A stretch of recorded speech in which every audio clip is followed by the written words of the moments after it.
সফলতা শুধু প্রতিভা আর সম্পদের উপর নির্ভর করে না, বরং সবচেয়ে বেশি নির্ভর করে আমাদের মন মানসিকতার উপর। নিজেদের উপর আস্থা এবং বিশ্বাস সফলতার অর্ধেক পথ পেরোনো যায়, এবং স্বপ্নের সিঁড়িটা খুব সহজেই ধরা যায়।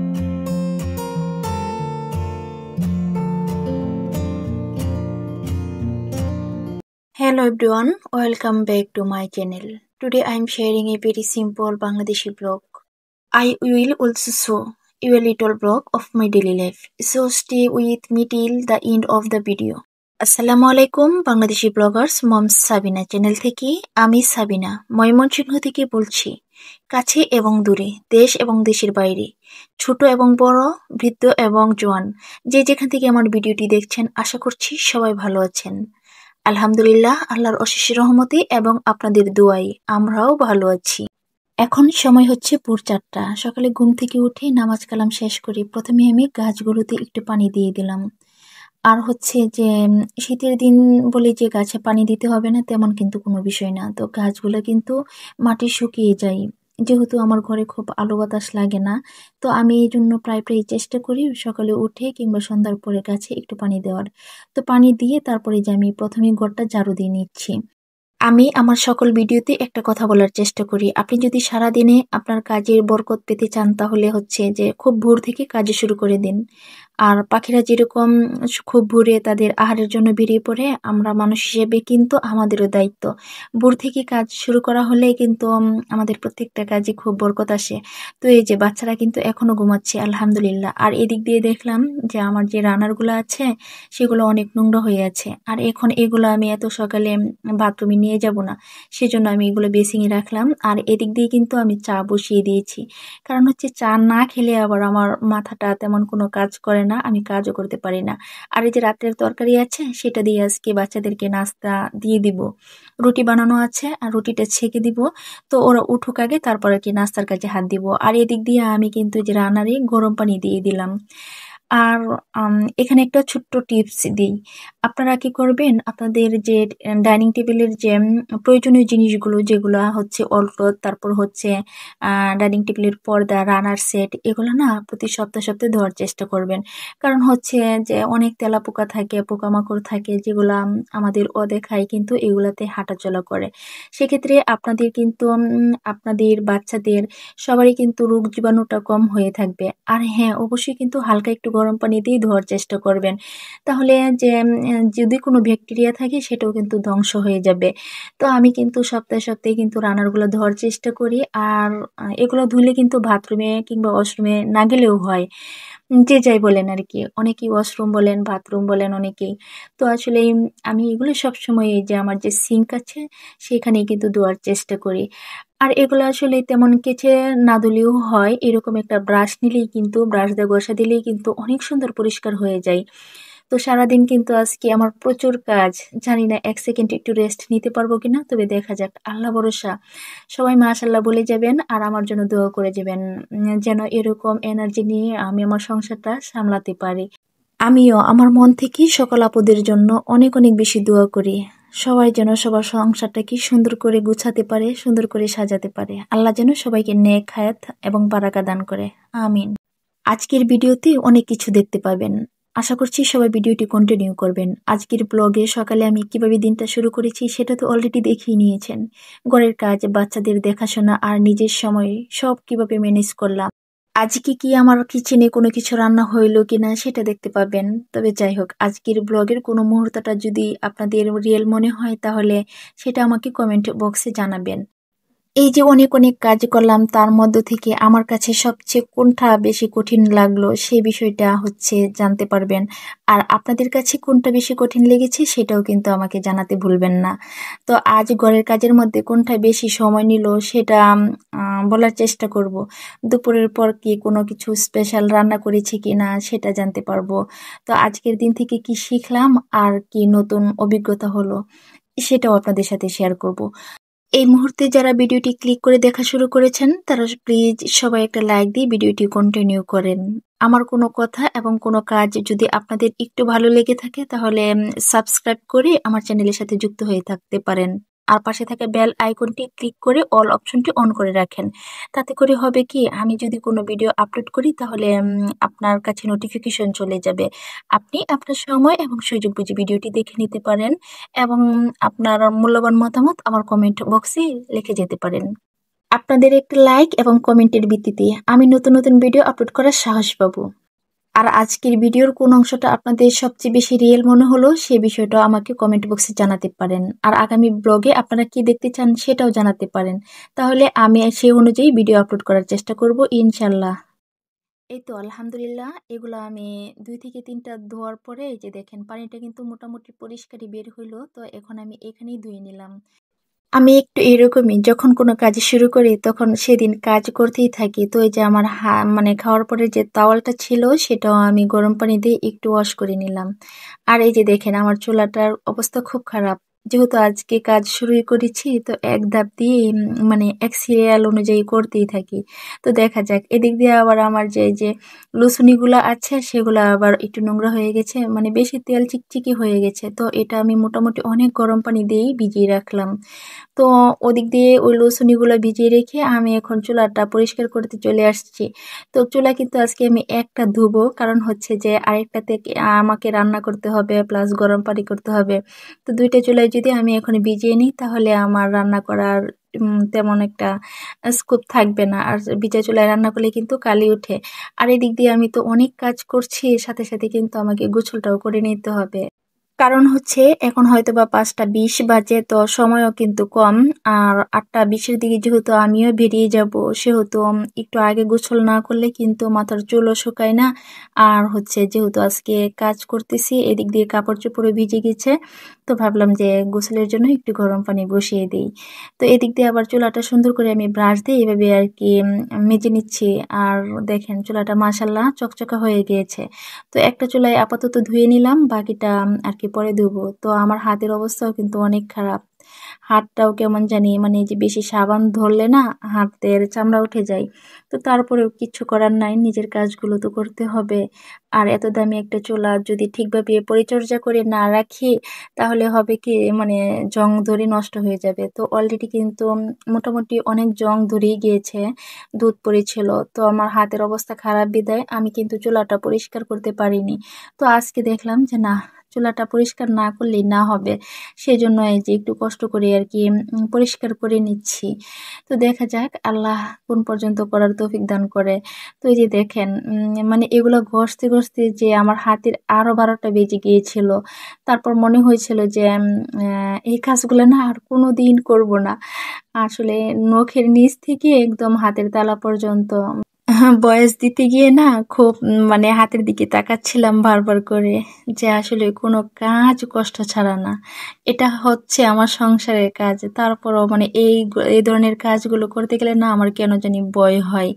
তবে যাই হোক, চুলাটা সুন্দরভাবে পরিষ্কার করতে পেরেছি। একটা চুলা তো আলহামদুলিল্লাহ, বাকিটা আস্তে ধীরে করে নিব একদিন কোনো হয়তোবা সময়ে। তো আজকেই করে নিতাম যদি আমার রান্না বান্না না থাকতো।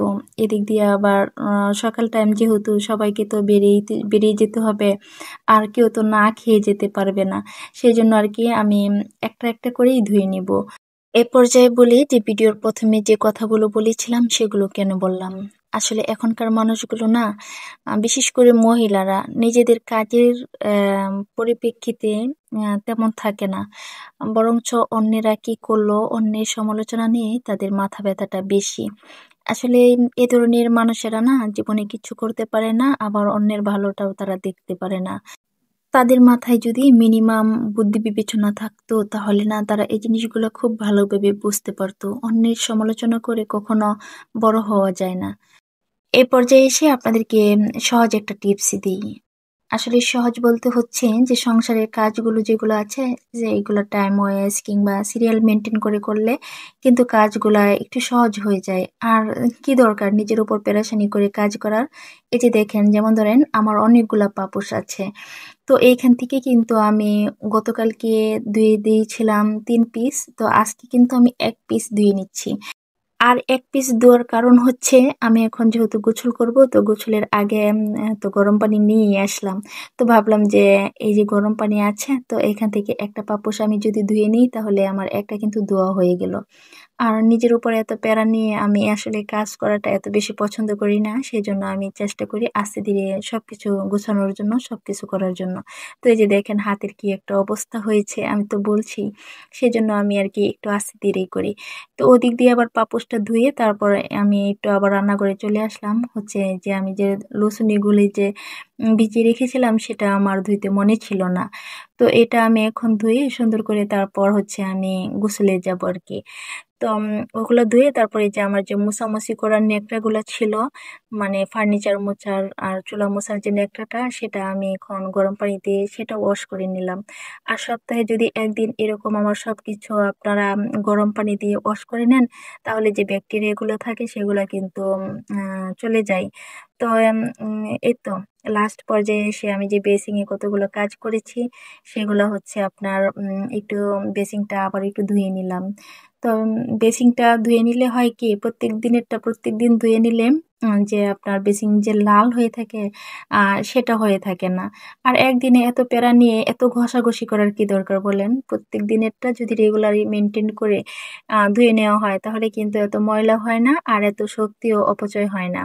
তো বেসিনটা দেখেন মাশাআল্লাহ আমার অনেক চকচকে করছে। আর এদিক দিয়ে যে গোসলে যাব যেহেতু, তো ভাবলাম যে ১ বোতল দুধ নামিয়ে রেখে যাই। গোসল করতে, করতে নাস্তা বানাইতে, বানাইতে আমার এই দুধটা গলে যাবে। তো দুধটা গলার পরে আমি এখনো যদি জাল না দিতে পারি, তাহলে হচ্ছে ১১টায় যখন বাসায় আসবো তখন বাচ্চাদের জন্য আরকি গরম করে নিব।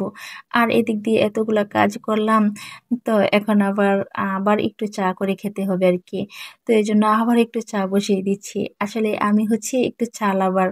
আমাকে ঘন্টায়, ঘন্টায় যদি চা দেওয়া হয়, তাহলে আমি ঘন্টায়, ঘন্টায় আরকি খাইতে পারবো। যেসব আপুরা চাকরিজীবী আছেন কিংবা বাচ্চার মা আছেন, তাদের জন্য একটা সহজ টিপস হচ্ছে আপনারা রুটি ভেজে ফ্রোজেন করে রাখতে পারেন। আর সেই রুটিটা সকালে ভেজে খেয়ে নিতে পারেন। আমার মতো যারা দুধ চা আর পরোটা খেতে পছন্দ করেন, তাদের জন্য পারফেক্ট দুধ চা বানানোর একটা টেকনিক হচ্ছে, আপনারা আগে পাতি দিয়ে পানিটা গরম করে নেবেন। তারপর এই যে ২ কাপ চায়ের জন্য ১ কাপ গুঁড়া দুধ আর হচ্ছে ছোট চামচে ২ থেকে ২.৫ চামচ চিনি দিয়ে একসাথে এভাবে সুন্দর করে মিশিয়ে নেবেন। তাহলে হবে কি, চাটা ফেটে যাবে না আর দুধও দলা পেকে যাবে না। তো আমি কিন্তু এই যে ১ কাপ দুধের সাথে প্রায় ২.৫ চামচ চিনি দিয়ে দিলাম। আবার অনেকেই আছেন সকালে পরোটা ছাড়া অন্য কোনো কিছু নাস্তা খাইতে পারেন না। তাদেরকে একটা হেলথ টিপস দিচ্ছি। তেল দেওয়ার পরবর্তী সময়ে তার উপর আরেকটা পরোটা দিয়ে দিবেন। তাহলে হবে কি, যে তেল দেওয়া পরোটার তেলটা, বাড়তি যে তেলটা থাকবে সেটা পরের রুটির সাথে মিশে যাবে। তাতে করে যে আলগা তেলটা থাকবে সেটা থাকবে না। তো এখন কিন্তু আমার চাটাও হয়ে গিয়েছে। তো নাস্তা বানানোর আগে আমি রুটিটা তো ছেঁকে নিলাম। আর রাত্রে লাউয়ের তরকারি আছে, ওটা দিয়ে বাচ্চারা খেয়ে নিবে। আর আমি এই যে ১ কাপ চা দিয়ে ১ পিস রুটি খেয়ে নিব। আলহামদুলিল্লাহ, এটাই হচ্ছে আমার সকালের নাস্তা। তো সকালের নাস্তাটা কমপ্লিট করে তারপর হচ্ছে এখন টাইম হচ্ছে প্রায় ১১টা বাজে। এদিক দিয়ে আমি স্কুল থেকে চলে আসছি। আসার পরে এই যে দেখেন আমি বিছানাটা গুছিয়ে নিচ্ছি। তো আজকের বিছানাটা আমি একটু অন্যভাবে সাজাচ্ছি। কারণ হচ্ছে যে এটা বোঝানোর জন্য যে অল্প কিছুতেও কিন্তু ঘরটা ইচ্ছে করলে সুন্দর করে সাজিয়ে গুছিয়ে রাখা যায়। যেমন ধরেন এই যে ধরেন আমার বালিশে কভার নাই। তো আমি কিন্তু কভার ছাড়াই দেখেন মাশাআল্লাহ খুব সুন্দরভাবে ঘরটা গুছিয়ে নিলাম। মানে বিছানাটা গুছিয়ে নিলাম। এখানে বালিশের উপর যদি আমরা সুন্দর একটা তাওয়াল দিয়ে রাখি, তাহলে কিন্তু কাভার দেখা যাবে না। তো যেহেতু আমার ২ টা কাভার, সেহেতু আমি ২ টা কাভার ধরেন ধুয়ে নিয়েছি। তো এই পর্যায়ে আমি কি করব? আমার বিছানা কি এলোমেলো থাকবে নাকি? তা কি করে হয়? এলোমেলো রাখা যাবে না। এজন্য আমি বিছানাটা সুন্দরভাবে এভাবে গুছিয়ে নিলাম। তো এখন আমি চলে আসলাম এই যে এই রুমে। তো এই রুমের হয়েছে কি, যে ওই যে সিঙ্গেল যে তোশকটা ছিল সেটা আমি তুলে একটু ঝাড়ু দিয়ে নিলাম। আর ঘরটা একটু ঝাড়ু দিয়ে তারপর আমি বাকি বিছানাটা করে নিব আরকি। তো একটু যেহেতু আমি রাত্রে ঘরটা মুছেছিলাম, তো এখন আর মুছবো না। এখন এভাবে বিছিয়ে নিব। আর আমার ঘর মোছামুছির কাজ রাত্রেই কিন্তু সময়। তাছাড়া আমি দিনে তেমন সময় পাই না। তো বিছানাটা এই যে আমি সুন্দরভাবে গুছিয়ে বিছানার চাদরটাও কিন্তু চেঞ্জ করে দিলাম। কারণ হচ্ছে যে বিছানার চাদর যদি বাচ্চাদেরকে ১ সপ্তাহ পর, পর না চেঞ্জ করে দেই, তাহলে অ্যালার্জির রেশটা বেশ বেড়ে যায় আরকি। তো কেমন হলো আমার বিছানা গোছানোটা? মানে সিম্পলের ভিতরে আলহামদুলিল্লাহ। তো অনেক কিছু নাই বিধায় কি হয়েছে? তাই বলে আমার যতটুকু আছে ততটুকু তো আমি ইচ্ছে করলে সুন্দরভাবে গুছিয়ে রাখতে পারি। তো ওইদিকে ওই রুমটা গুছিয়ে তারপর চলে আসলাম আমি আমার ডাইনিংয়ে। তো ডাইনিংয়ে যাওয়ার আগে দেখলাম যে এই রুমের অবস্থাটা আমার ছেলে আবার অনেক খারাপ করে ফেলেছে। তো মনটাই আবার ভীষণ নষ্ট হয়ে গিয়েছিল। তো আসলে আমার গোছানোটা আপনাদের কাছে কেমন লাগে? আমার কাজগুলো আপনাদের কেমন লাগে? আমার কোন কাজটা আপনাদের সবচেয়ে বেশি ভালো লেগেছে? সবাই একটু কমেন্টে জানাবেন। আর কোন কাজটা আপনাদের কাছে সবচেয়ে বেশি কঠিন মনে হয়েছিল সেটাও জানাবেন। তো এখন কিন্তু রাত বাজে প্রায় ১০টা। তো আমি একটু হাত-মুখ ধুয়ে নিলাম। হাত-মুখটা ধুয়ে একটু মুখে ময়েশ্চারাইজার দিয়ে তারপর আরকি আমি একটু স্কিন কেয়ার করে শুতে যাবো। আসলে আর কত? সেই ভোর ৪টা থেকে তো লেগেই আছি, তাই না? তো আলহামদুলিল্লাহ সবাই মাশাআল্লাহ বলে যাবেন আমার জন্য। তো এই যে মশারি টানানো কিন্তু শেষ। এখন আমরা শুয়ে যাবো। তো এতক্ষণ যারা ভিডিওটি কন্টিনিউ করলেন, আপনাদের সবাইকে অসংখ্য ধন্যবাদ জানিয়ে আজকের মতো আমি এখানেই শেষ করছি। সবাই ভালো থাকবেন, সুস্থ থাকবেন। ইনশাআল্লাহ দেখা হয়ে যাবে আগামী ব্লগে। সে পর্যন্ত সবাইকে আল্লাহ হাফেজ। আসসালামু আলাইকুম ওয়া রাহমাতুল্লাহ।